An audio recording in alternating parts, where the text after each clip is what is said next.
You have found Authentic Business Adventures, the business program that brings you the struggles, stories, and triumphant successes of business owners across the land.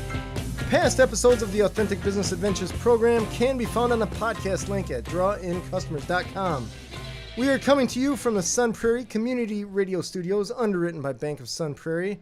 My name is James Kademan, business coach at Draw In Customers Business Coaching, co-owner of Calls on Call Shared Receptionist Services, and author of the Bold Business Book, available on Amazon. Holy cow, do I got to cut those sentences down. Wow!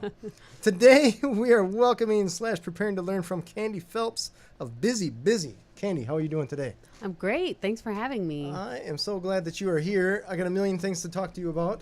Great. First, why don't you tell the world what you do? Sure. So I am the owner of Bizzy Bizzy. We are an experiential creative company. So what that means is we don't just build websites and create brands for people. We actually create experiences that customers can be a part of the creative process and work in person with us on our projects. Okay. So how does that work?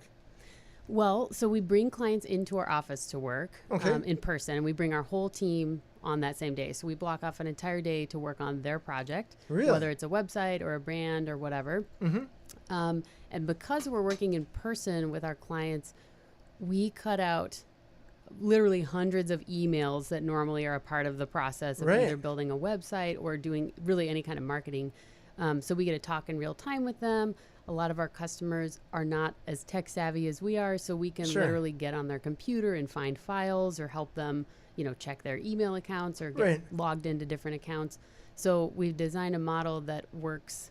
It's sort of old school by bringing people in person because we have the technology to work remotely and do everything with email. But we found that actually emailing is just a huge burden for people and clients, and everyone's inboxes are just spilling over and everyone hates emailing. It's the worst part of their day. So we take that out and instead replace it with super fun, collaborative environment where people get to use physical tools. They get to see the coders, working in action. They get to see the designers doing their design, and they work with a writer so they don't actually have to write anything before they come. Oh, really? We write all the copy for them. So it just turns everything into what is really like an intense, super fun experience instead of just a million emails back and forth. Sure. That's awesome. Yeah. So how long have you been in business? We just celebrated our 9th anniversary. Nice. So, high five there. Yeah, Boom. thanks. That's awesome. 9 years. Holy cow. So you've made it over the 5-year hurdle and you're on your way to number 10. Yeah, we're thinking we're going to have to plan a big bash for next year when we have our 10-year anniversary. I don't see why not. Yeah. That's awesome. It's a good excuse to have a party. Sure. So at what point did you come up with this model? Because this wasn't always what you did. Correct. So we have officially been only doing this business model for about a year, but we had been designing this one-day model for, it's probably been about 2.5 years. Oh, nice. We were just doing it alongside of all the other services that we were offering, which were more traditional creative company stuff. So, still doing websites and branding, but in a traditional way, and then helping anybody with tons of other things, search engine optimization, or if people needed a brochure or business cards, anything anybody needed, any size of project we were doing. Now we're totally focused on this one-day model. So we're only doing that, and that's been just about a year. Gotcha. So did you flip the switch kind of thing to get rid of the old way one day and just said, hey, this is it? Yeah, so that was part of our rebranding. We used to be Eye Candy Graphics and Web Design, and we rebranded last year, about a year ago, to Bizzy Bizzy, partly because we were switching business models. Sure. So like I said, we had been doing these kind of parallel things. But the one-day stuff was just, first of all, it was going so well. People love it. It's super successful, and customers are happier. Our team is happier, and it really just takes away all of the stuff that we don't like doing and makes and is all the fun part of what we do. Nice. So we just saw it being successful, and we decided we were going to kind of go all in on that model and just see if we can grow it and scale it. And so far so good. Yeah, so far so good. It's going really well, and we brought on several new team members, and we're kind of refining the process. And then once we have that process like really perfected, then we actually might talk about franchising or doing some kind of licensing model. That's awesome. To sell it to other people. So. Sure. So the majority of the work that you do, is it local-ish since people have to come in It person, is. or are they flying in from wherever? Well, we just had someone fly in from Colorado last week, which is awesome. pretty exciting. So that's been our furthest customer. We can do the process remotely, which we've done a couple of. You know, we do basically like a Google Hangout all day with the customers. Sure. It's not as fun because we do have some physical tools, like some cards that people sort through, some other things that are done. It's more fun to do it in person. Sure. And then of course you don't get to like share lunch with people, right. and like it's not quite as a personal experience. Sure. There's an energy or connection with being in person with someone. Sure. But it is still doable, and it's still effective in terms of, you know, cutting out all the emails and just having conversations with people and being able to show your computer screen to someone and all of that. So gotcha. Okay. That's awesome. But we are really focused on locally. Like we've had several people come up from Chicago. Most of the people have been Madison area, or we've had people come in from pretty far in Wisconsin too, but our Colorado customer was our furthest. That's awesome. Away. Cool. So that leads me to a few things that you brought up. One is the whole marketing your business. Two is remarketing your brand, the whole changing your name, all that kind of stuff. So let's start with the rebranding, because that's a huge one. Because I imagine that took one, the decision just to make it happen. And then two, how do we actually make it happen? Can you walk us through that story? Sure. So yeah, rebranding is not for the faint of heart, especially if you've been in business for 8 years already, like we had been. There's just so much that you don't even think about where your business name is or where all those old email accounts are, and just, you know, changing your website and your domain and your email accounts. Sure. It's a huge process that we're still actually undergoing right now. It's been over a year. And yeah, we did hire a rescue desk to help us with that process, because there's just a million little tasks that go into rebranding. Sure. But the reason why we decided to rebrand was because we were switching to this new business model. We kind of wanted to reset expectations and, you know, leave behind parts of the brand that were like, we'll literally do anything for you, which is pretty much what we were doing before. Like, customers asked us for, you know, help with their computers, and we'd be like, we'll try to Google that and figure it out, you know. Oh, wow. It was just like anything our customers needed, we were there for them. And so it was partly rebranding to be like, these are services we are doing, and these are services we are no longer doing. Okay. Just to kind of focus up. Part of it also was because our old name was so intertwined with me as a person. You know, Candy is my name. And so kind of getting away from, you know, I'm not a freelancer, you know, I'm a growing business, and you'll be talking to other people and working with other people. I'm not going to be the one doing all of your projects personally anymore.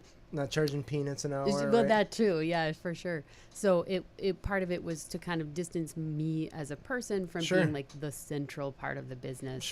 Which of course I'm still in the center of it, but I'm not necessarily going to be the person you talk to on the phone. I'm not going to be necessarily the person, you know, writing your web copy or designing your thing. So that was part of it. And we had just kind of outgrown it. You know, we started I started as a freelancer and really just focused on, you know, production work. And we're really a lot more about strategy and marketing ideas, and just calling ourselves Eye Candy Graphics and Web Design felt a little bit limited. It wasn't like, you know, it wasn't showing the breadth of what we did and how we're helping customers. That's totally fair. So did the we do everything kind of thing in the beginning that just stem from survival? Or wanting to be like, when you're a small business, you got to get some clients who are like, hey, you want your mirrors polished, whatever. Exactly. Yeah, part of it was that, and part of it is just my insatiable need to please people. Nice. You know, I just want to help people. So if somebody needed help, they would, you know, say, oh, I'm having trouble with this thing. And I'd say, I can figure that out. Like, that's not what I do, but I could figure out how to do it and help you do it. So that is how I started down the path of like just kind of unwieldy service providing, because, you know, I started really self-taught with a lot of the stuff that I'm doing. And, you know, first I was doing graphic design, and then people need websites. So I was like, okay, I'll figure out how to do websites. And then people needed search engine optimization. And I just kept learning and providing. But it became a little bit of an unwieldy business model because we were just doing too many things. And what I really wanted was be able to do a few things like the best of anybody. And so that was part of, like, we weren't the best search engine optimization company in town, you know, there were other people who were doing that better. We were just doing really well at it in addition to some other things. Sure. But it just became unwieldy and hard to train people. We were doing a little bit of everything instead of, so we didn't need a full-time SEO person. We didn't need a full-time person doing, X, Y, and Z. But we still needed that knowledge there, and really a lot of that knowledge was me. So it became not scalable to be, doing a million different things. So that's why we really wanted to switch to doing something that we can, we are the only people doing this service that in the approach that we have, and we can get really, really good at it if we just focus on these things instead of trying to be everything to everybody. So. Sure. It's being the butcher knife, so to speak, instead of the jackknife that has a million different tools but is terrible at cutting meat or something like that. Exactly. Whatever. Crazy analogy. At any rate, at what point did you get the idea that we need to do this differently? Well, I mean, after years of observing not only my own business, but my peers' businesses, so, I know a lot of other people in the same industry, it is totally clear that we all have the same problems. So we heard tons of customers would come to us and say they had a horrific experience with somebody else, whether it was a freelancer or another company, saying, I've been working on this website for a year and we're still not done. Whoa. And those websites were not they weren't trying to build Facebook. They were just trying to build basic marketing websites for their business. Home, about, contact, whatever. Yeah, exactly. And so the reason why it takes so long is because there's this email tag that happens where I email you saying, James, I need the login information for your whatever website. And then you're on vacation and you don't see it for a week. And then by the time you email it to me, then I'm in the middle of a different project, so I can't deal with it. Then by the time I check to see if those passwords work and find out that they don't, I have to send you another email. And things take forever just because people are busy. And especially because we work with small business owners more than marketing departments of huge companies. This is not your full-time job to build your website. You're running your business, you're busy. I mean, small business owners are probably the busiest people in the world. So they just don't have time to deal with this stuff. So they put it on a back burner and it's just not a high priority for them and it doesn't get done. A lot of times it's the client's fault that these projects take forever. I'm so happy that you said that. So happy. Because I can tell the story that you probably heard is oh, this website took us a year, right?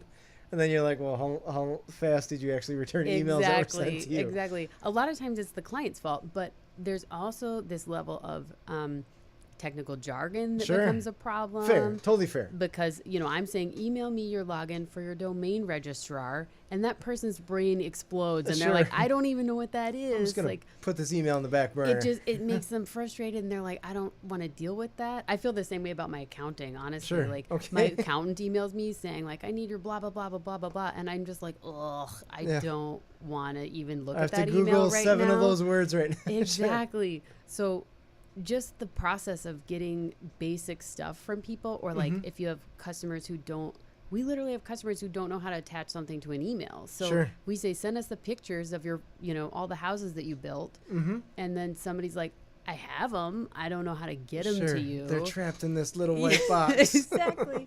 So you have all these people who just feel stuck in the process, and then progress is not getting made. There's definitely, though, we hear about freelancers who just drop off the face of the planet because it's taking so long. Commonly. Then they end up going to get a job somewhere, or they move, or something happens. So it does happen where the client's doing what they need to be doing, and then just something changes because so much time is passing between emails and things that are happening. So I was witnessing these problems with our own clients and with other clients, just seeing it's so painful to build a website. Nobody likes it, and they think at first, oh yeah, I need a new website, and then it becomes overwhelming and frustrating for everyone. And the idea to work in person. So first of all, I come from a journalism background, so I worked at a newspaper for several years. So a newspaper is this super high-paced, fast environment where you basically go from nothing to a full, 50-page newspaper overnight. So a lot of that content is really being written that day. People are going out and taking photos that day. We're designing the paper that day. People are editing it. I mean, all of that happens in one day. Clever. So the idea of doing a website in one day did not seem intimidating to me. Because I'm like, I've worked in newspapers. We pull off miracles every day. Right. Every night you leave with an awesome newspaper, which people totally take for granted, by the way. Oh my gosh. How much work goes into like producing a daily newspaper.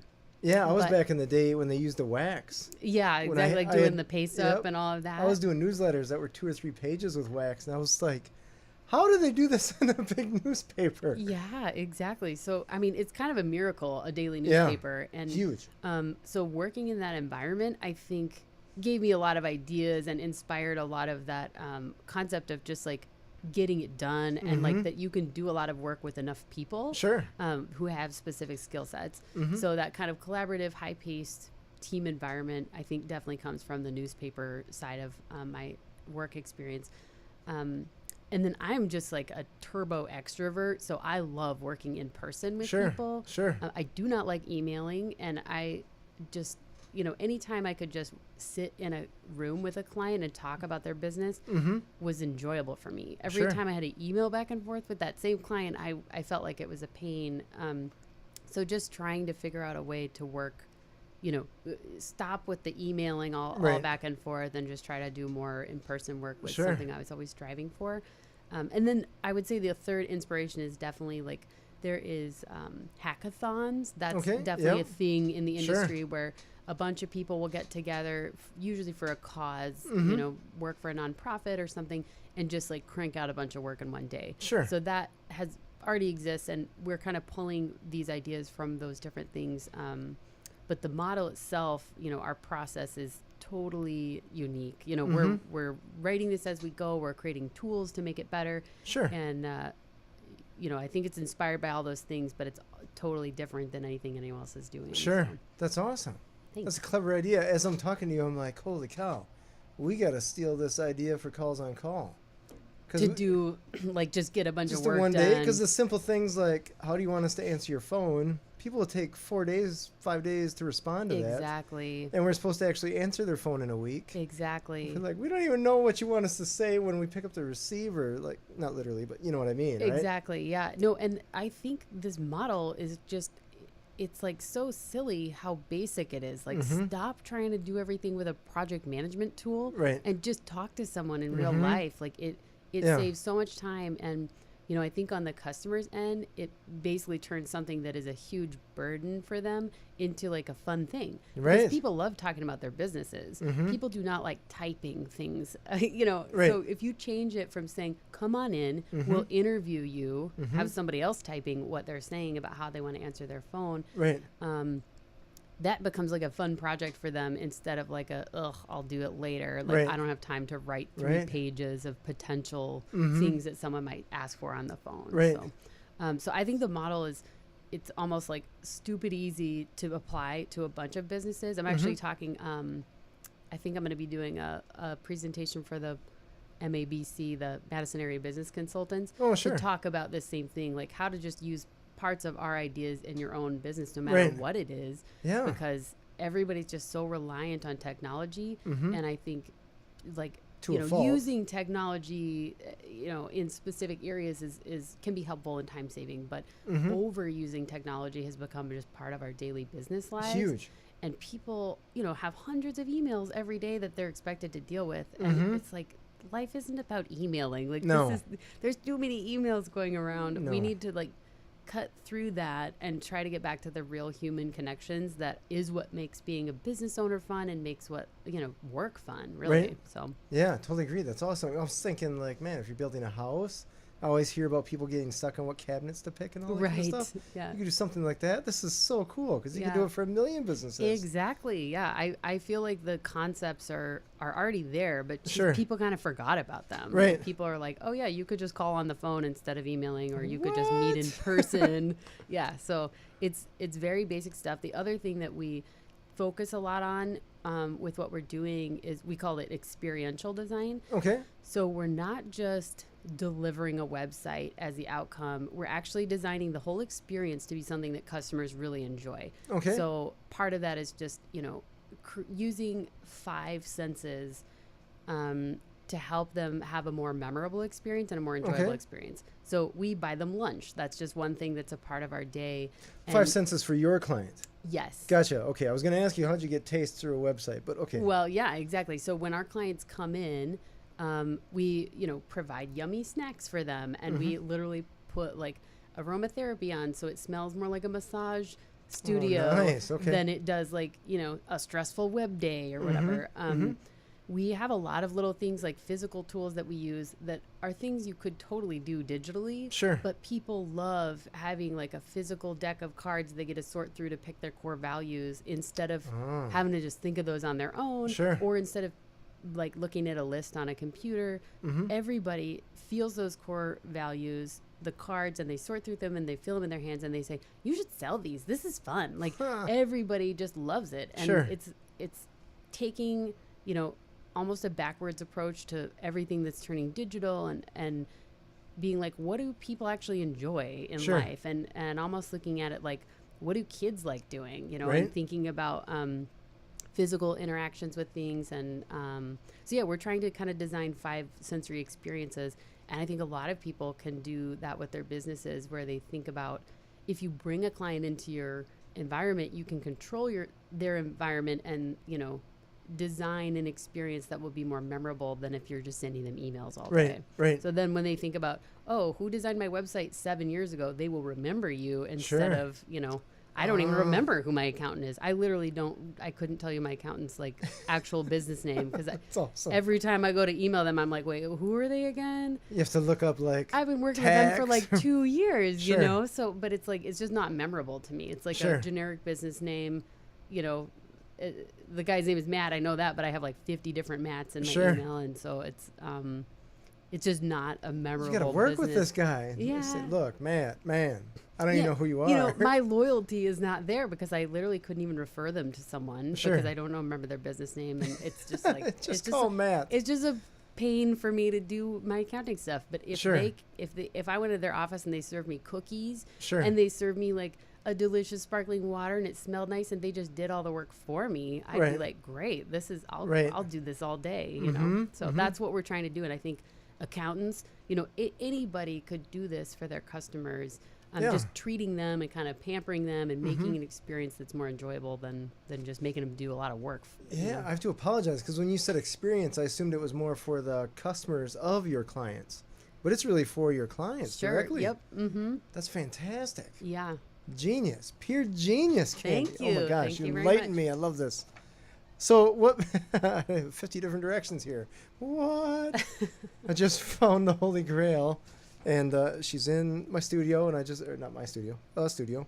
We just have to figure out how to tap into this. This is so cool. I've got a lot of ideas, so nice. That's awesome. I'm happy to talk about them all day long. So what were the challenges now? Because I imagine there was some fallout from doing something like this. Somebody's like, hey, you don't fix computers anymore or whatever. Yeah. So that was the biggest, the thing that took us so long. We had started doing these 2.5 years ago, and it took us a while to finally, decide to do this, because we love our customers and we want to help them in any way we can. So having to say no to them about certain things was huge and a big problem for me. Personally, just because, I just have so much loyalty and gratefulness for all of those people who have been with us for so many years. So now we're in a place where, I think the biggest challenge with the model is that we have to keep getting new customers. So we're not doing maintenance on people's websites. Like, we're not doing ongoing support for them, mainly because we can't sustain that at the same time as trying to grow what we're doing. So eventually we'll probably add that back in. But right now how it works is, if we build a website for somebody or we'll design their logo, then they can work directly with any of the contractors that we have. So they still have support through the same people who built their website. It's just not BusyBusy. Like, they're not writing the check to me, they're writing it directly to the other person. So the model itself, you have to keep driving new business. So that is a challenge. And then just saying no. Like, we say no way more than we say yes now, because we can't build just any website in a day. It has to be a specific scope of work. So if somebody comes and says, we have $50,000 and we want to build this huge e-commerce website. You know, I'd love to have your $50,000, but we can't do that for you anymore. Right. So we have to be very specific about vetting the people that we have, especially for the website. Because I mean, a website could be anything from, 30 hours of work to 1,000 hours of work. Sure. And we have to make sure we can fit it into the scope of a day. So we have done like phase 2 projects for people before, where if they need more, we can do a whole other day where we meet with them and work on that. Sure. But like I said, we're pretty limited in the people that we're serving right now. And so that makes it, that is the biggest challenge, I'd say.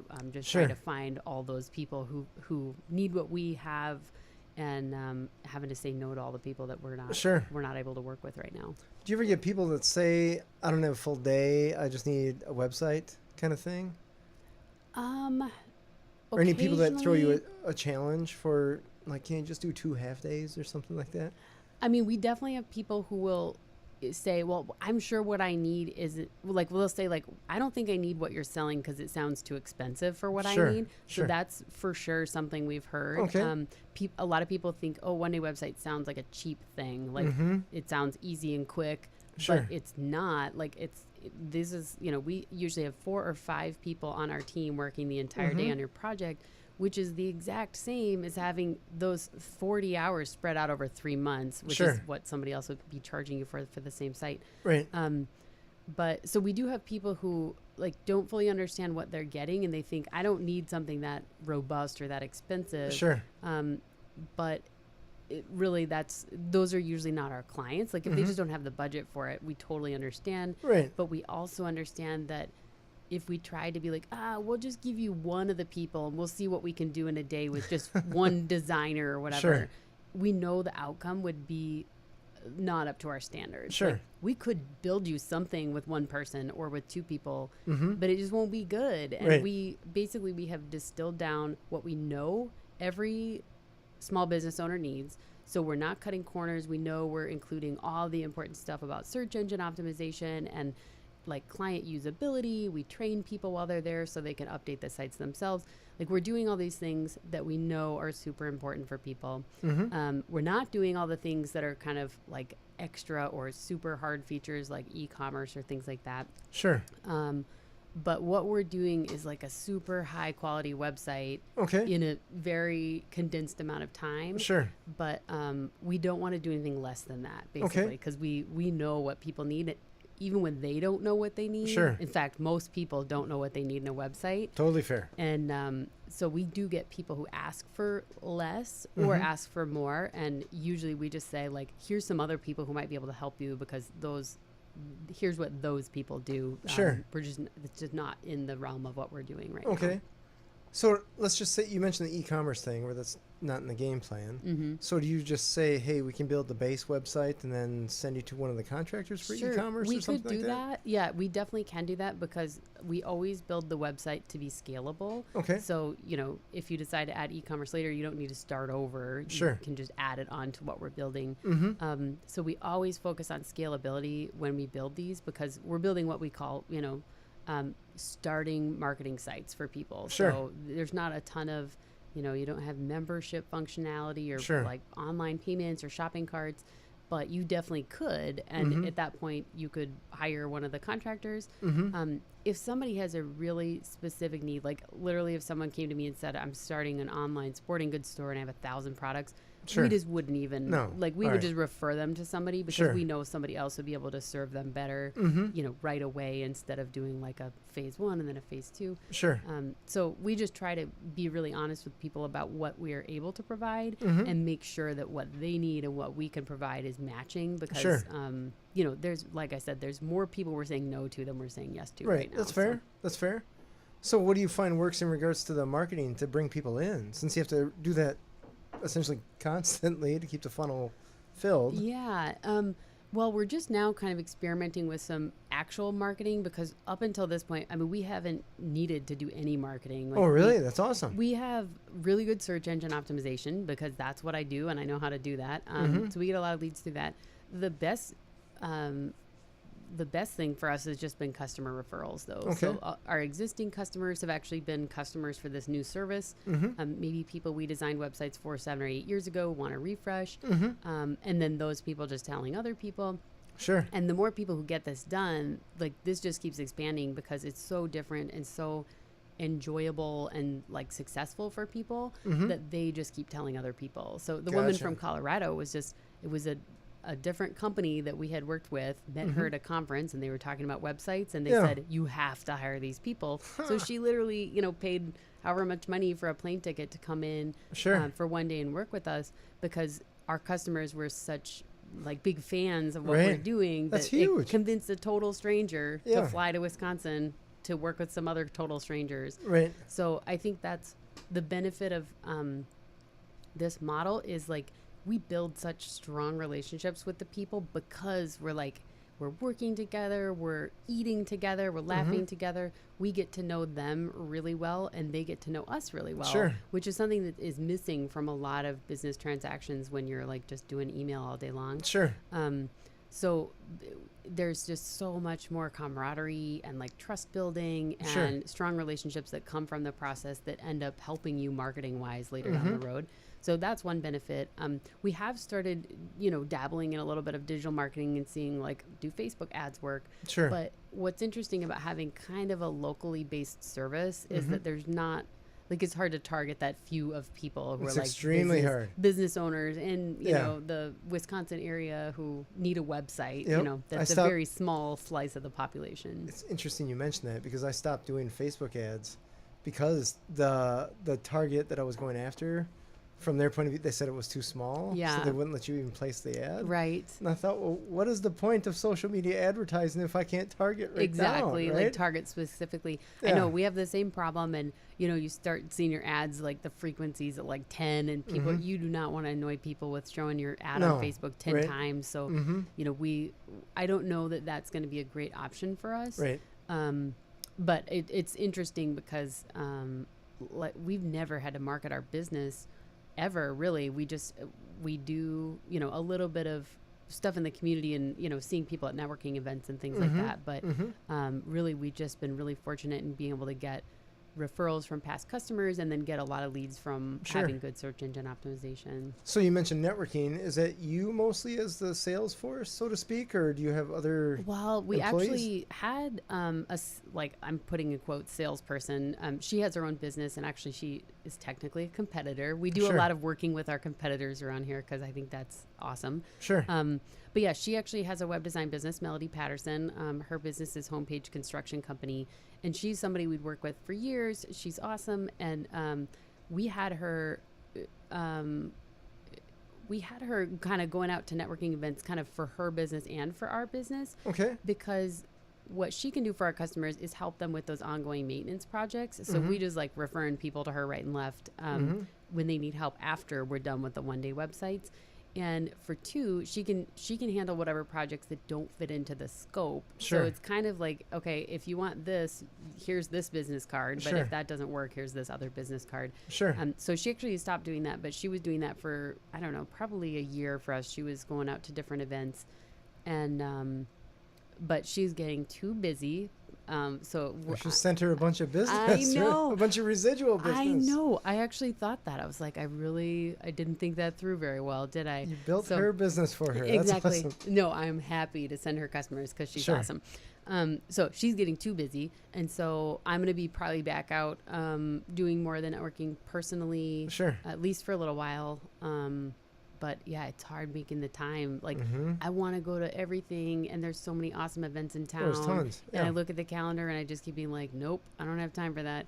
But it's super important. I love being out there talking to other businesses, and I love it when I go. It's always something that's kind of like a back burner and like a low priority for me. But yeah, I'm excited. I'm actually having an event with the Wisconsin Women Entrepreneurs this week, and also I'm doing a spotlight at the Madison Area Business Consultants on Thursday. Oh, very cool. Trying to get back out there and meet all the people. It's super fun, but it does take a lot of time. Totally understand. So then you have employees. Yeah, we actually work with all subcontractors. Oh, you do? Okay. So there's, I think, about 13 people Holy cow. now. Okay. It's a lot to manage.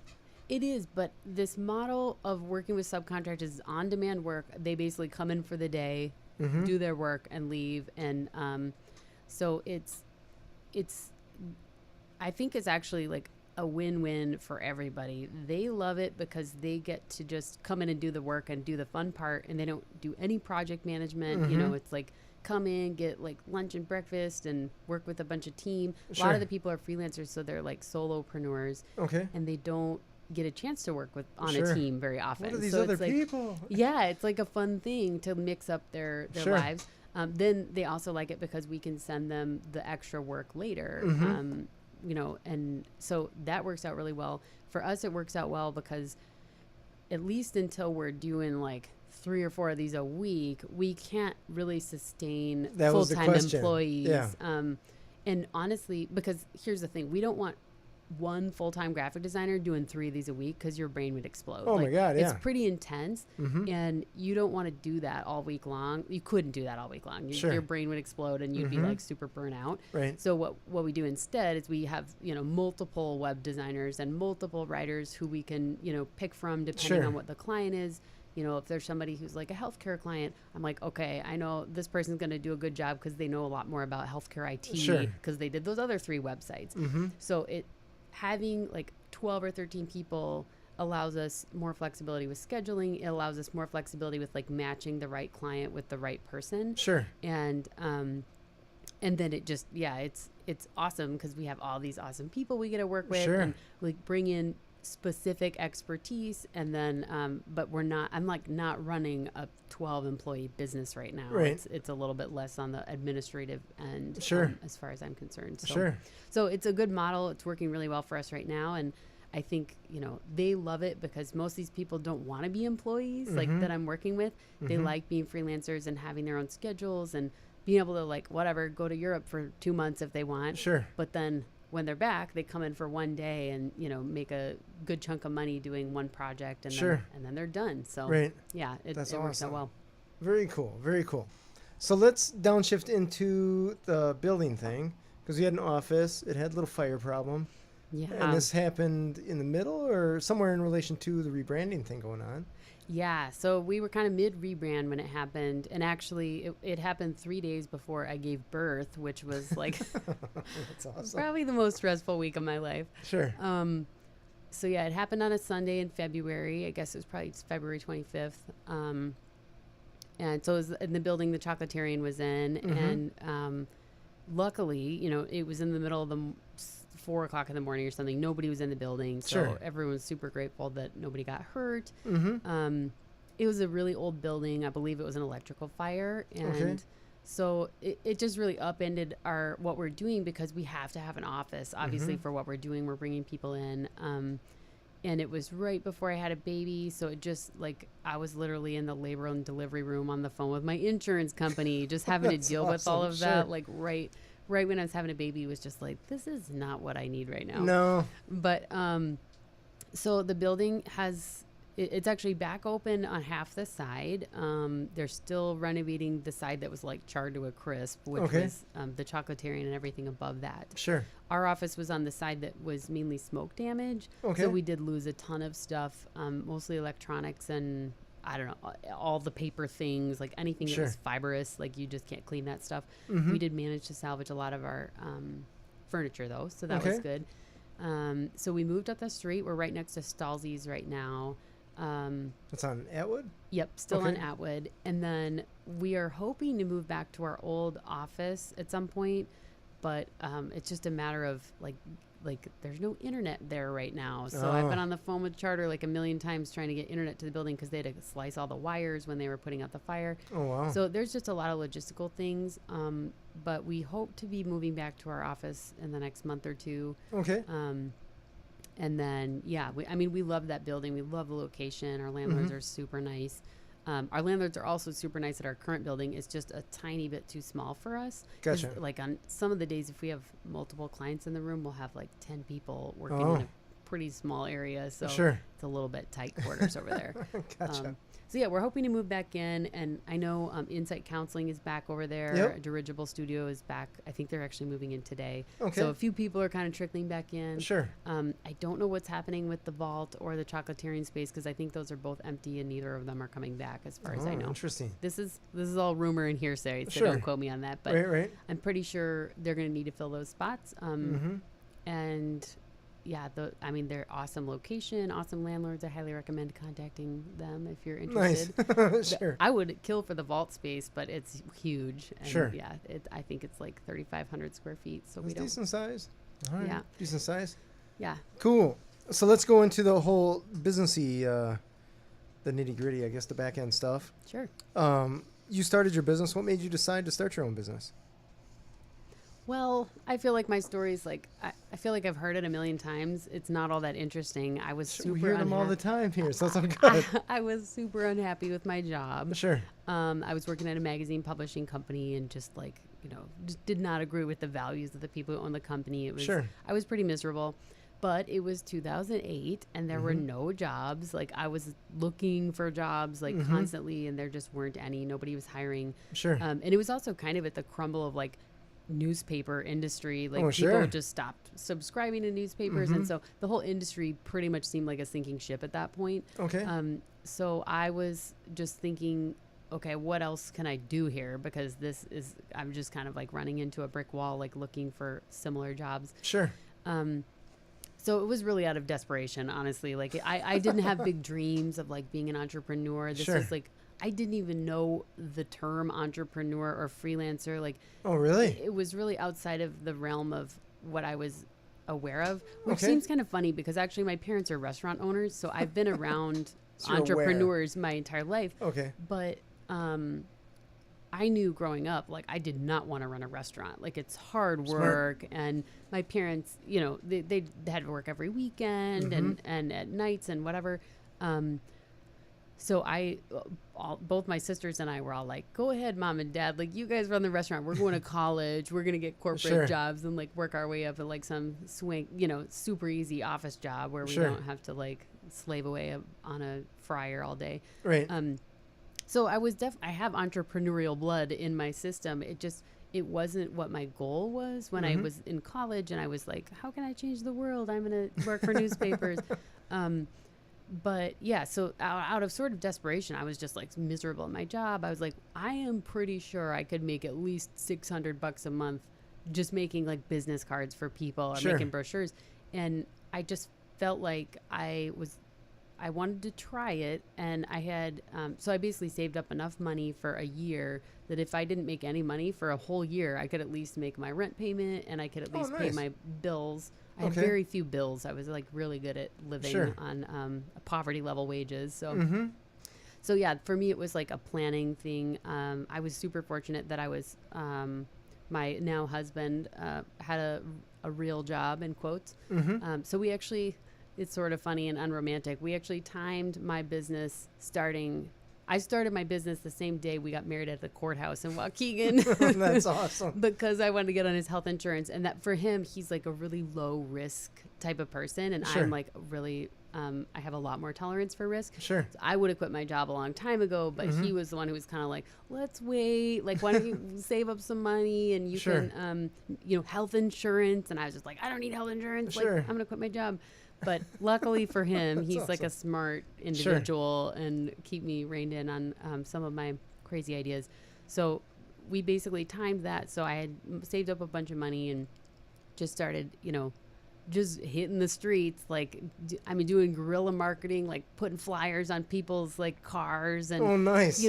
I didn't even know what I was doing. Like I had no community. Like I would have killed for the freelancer community that I have now. Sure. I know probably 100 people doing similar things and so many business owners now. But at the time, I just had no idea like what I was doing or how to go about it. Sure. So I went to the library. I just read like tons of, marketing for dummies books and whatever I could get my hands on, all of which was like 20 years outdated. Sure. And started Googling around and like reading stuff on YouTube.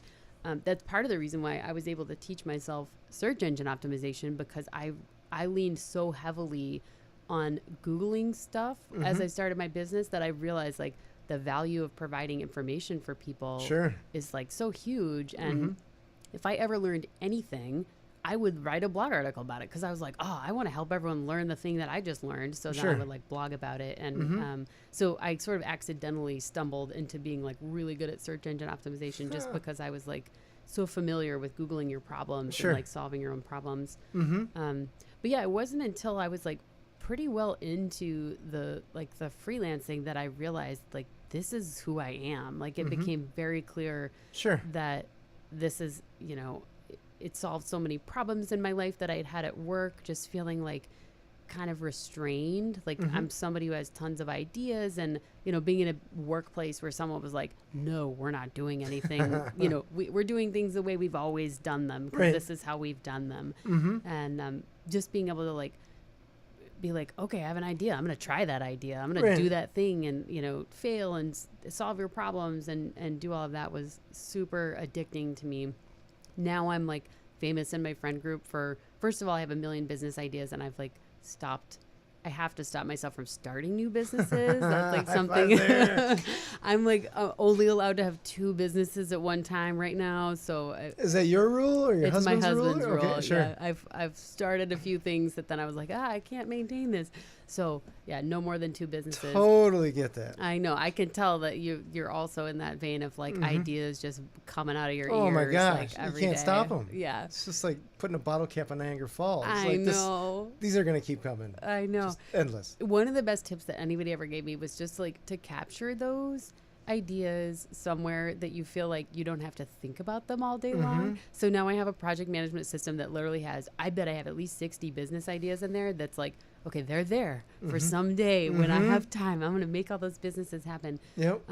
But I mean, my brain is just like, I'm one of those people I'll wake up and just can't sleep because I'm like so pumped to go to work and just so excited to like work on an idea I have.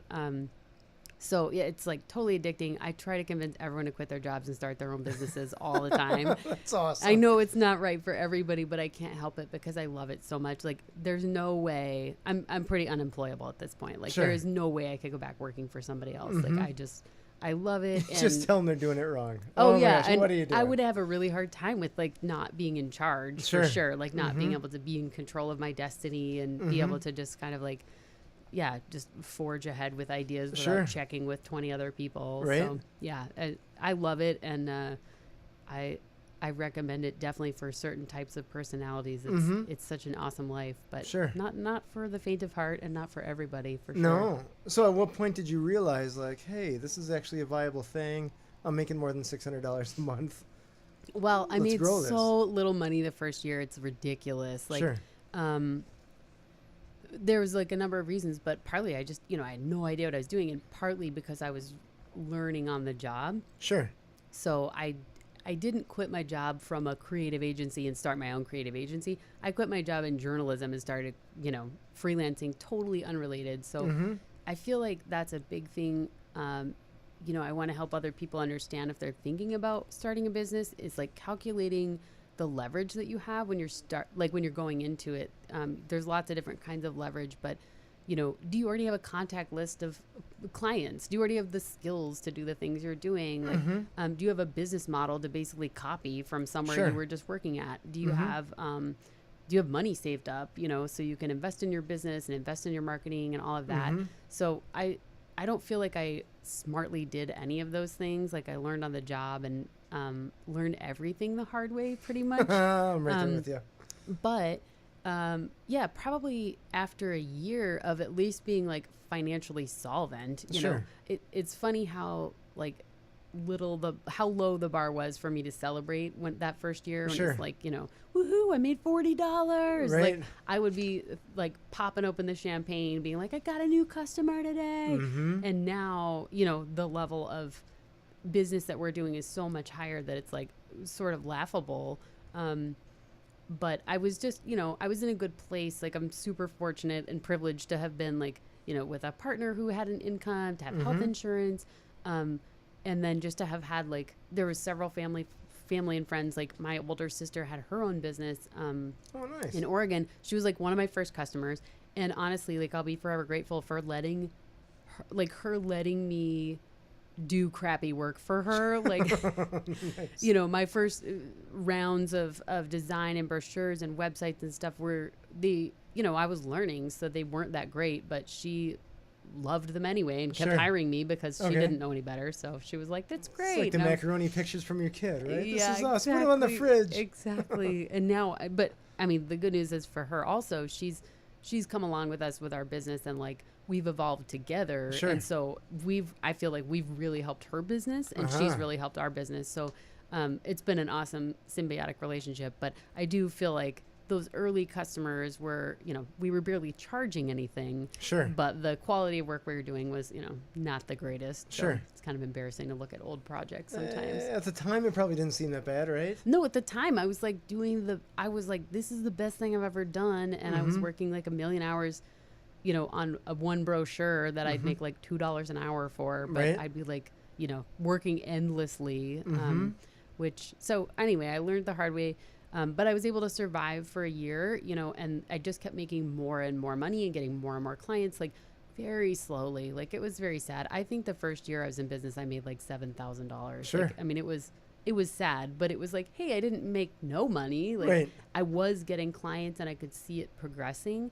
And, again, I was like super lucky to have a partner who was able to like, not just support me financially, but just support me emotionally by being like, it's good enough. Like you're doing it. Like you don't have to go back and get a new job. Like you can keep trying this and seeing how it goes. So it was just a really slow, steady progression of progress of making a little more money, and getting a little, few more clients. And I don't really remember there being like an aha moment where I was like, oh, I'm an entrepreneur, but it's something that I don't know when it happened, but eventually over the years, it hit me where I was like, this is who I am more than anything else. Like I identify with being an entrepreneur more than being from Montana or more than being a woman or more than like anything that I am.